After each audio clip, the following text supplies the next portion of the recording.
ये जो schedule area लिया, तो जो 244 के तहत जो प्रावधान है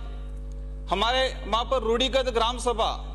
जिसमें संविधान में भी 13(3) क के तहत इसका उल्लेख किया गया है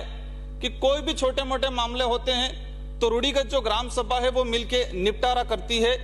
इसको आगे बढ़ाया, एक पैसा कानून के रूप में लाया गया और पैसा कानून को लेके काफी लंबे समय से चर्चा चल रही है। कई बार कहा जाता है ये लागू है, लेकिन आज तक धरातल पे पैसा कानून इम्प्लीमेंट नहीं हुआ है। और पैसा कानून जैसी है और रूढ़िगत ग्राम सभा जैसी है, उनको नजरअंदाज करके शेड्यूल एरिया में कानून व्यवस्था जो लागू की जा रही है, इससे आदिवासी समाज के साथ कहीं न कहीं एक अन्याय की तरह देखा जा रहा है। आज अंग्रेजों और जो संविधान निर्माता के लोग थे, उन्होंने शेड्यूल एरिया के स्थिति को देखा, रीति रिवाज को देखा, उनको भी एक कानूनी रूप दिया। तो जो संविधान बनाने वाले लोग थे, उन्होंने सोचा कि उस इलाके में कानून व्यवस्था डिफरेंस तरीके से, तो इसमें यह भी प्रावधान है कि हमारे जो आईपीसी है, सीआरपीसी है, उसको अगर शेड्यूल एरिया में लागू करना है तो उससे पहले राज्यपाल महोदय द्वारा लोक अधिसूचना जारी करना होता है। लेकिन इसको लेके भी हम कई बार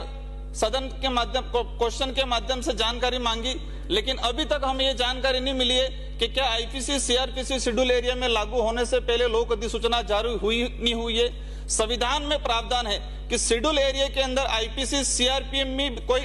अगर कोई इसमें संशोधन करने का हो तो राज्यपाल महोदय टीएससी की बैठक बुला के इसमें करने का अधिकार रखते हैं। तो ये जो हमारा जो दहेज उत्पीड़न वाला जो मामला है, साथ ही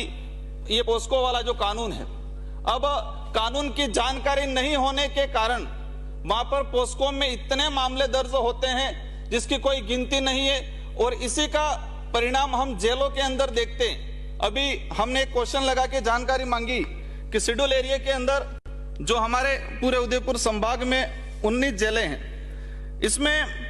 जो केंद्रीय कारागृह जो उदयपुर है उसमें क्षमता है 910 की और कैदी भरे हुए हैं 1265,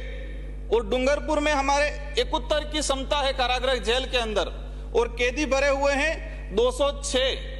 एक गंभीर विषय कि जिस कमरे के अंदर 71 लोगों की रहने की व्यवस्था है और वहां पर 206 लोग भरे हुए हैं, ये एक हमारे लिए गंभीर बात है। वो अपराध करके गए हैं, लेकिन उनको भी मानव जीवन और मानवाधिकार आयोग के जो हैं उसको कहीं न कहीं प्रावधानों को उल्लंघन किया जा रहा है। माननीय सभापति महोदय, ये पूरे उदयपुर संभाग की जेलों में स्थिति बनी हुई है। साथ ही मैं इसमें कहना चाहूंगा कि जो पैसा एक्ट है, पैसा एक्ट में प्रावधान है कि 2 साल की सजा तक वाले जो मामले हैं उसको पुलिस सीधा मुकदमा दर्ज नहीं करे,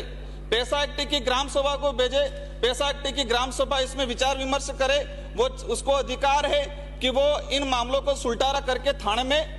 दे सकती है पैसा एक्ट कि ये हमारा सुलटारा हो चुका है। लेकिन वहां पर जो कार्यरत जो पुलिसकर्मी है, अधिकारी हैं, न तो पैसा एक्ट की जानकारी है, न शेड्यूल एरिया की जानकारी है, न